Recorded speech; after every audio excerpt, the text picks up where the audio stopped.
A few years back, I worked at a local news station, and full discretion, at that time I had just gotten a new boss that was making some changes and some rules that was making it really difficult to work there.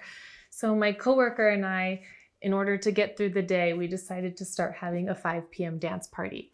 Every day we would go in his office at 5 o'clock, spend 3 minutes, turn on a song, and just start dancing.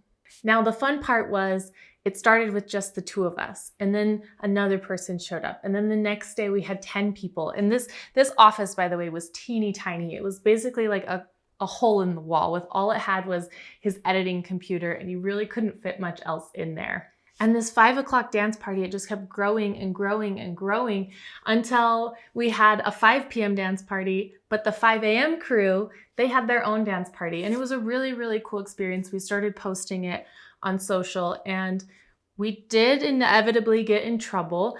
But at the same time, our boss looked at us and was like, wow, you guys are fun. Like, we need to utilize you in a different way. Lo and behold, the street team was born. We basically got to go out and go to really cool events all over Utah and just experience them, tell people about them, and do Facebook Lives and kind of just show people all the cool things that we had to do in Utah.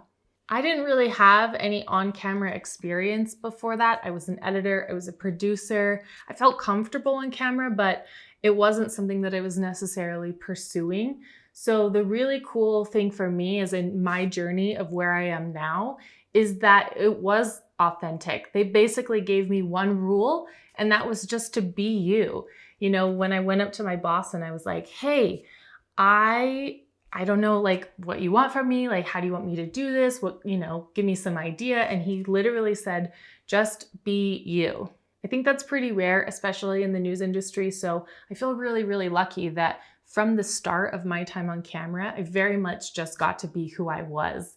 You know, nobody was saying, you have to cut your hair a certain way, it has to be dyed a certain way, you have to wear certain clothing. It was just simply go out there and be fun. For a few years I did that. I went on and I helped other businesses and stuff do their social media. I was on camera for a long time and I felt really comfortable with that. But what I found really interesting is when I started my own channel is there was definitely this block. Because for a long time I had been promoting other people, other people's businesses, other people's ideas.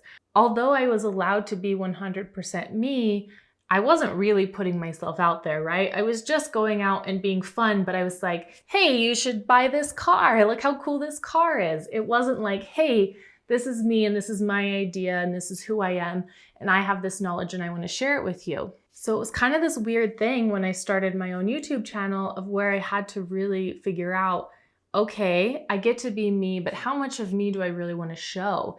It became really scary, having the idea of like strangers seeing what I'm doing didn't really bother me, but putting it out there to my friends and family was really scary because I was like, hey, this is what I've been doing for the last few years. This is the life I've been building, the life I've been growing that you don't really know. You kind of have an idea of what I do for a living, but not really. And now I get to show you, but what if you think it's dumb? Or what if you don't like it? Or what if you're like, actually, you're not good at that, right? So there was like all these ideas going through my head that made it a little bit more difficult to be that authentic self that was so easy when I was promoting somebody else.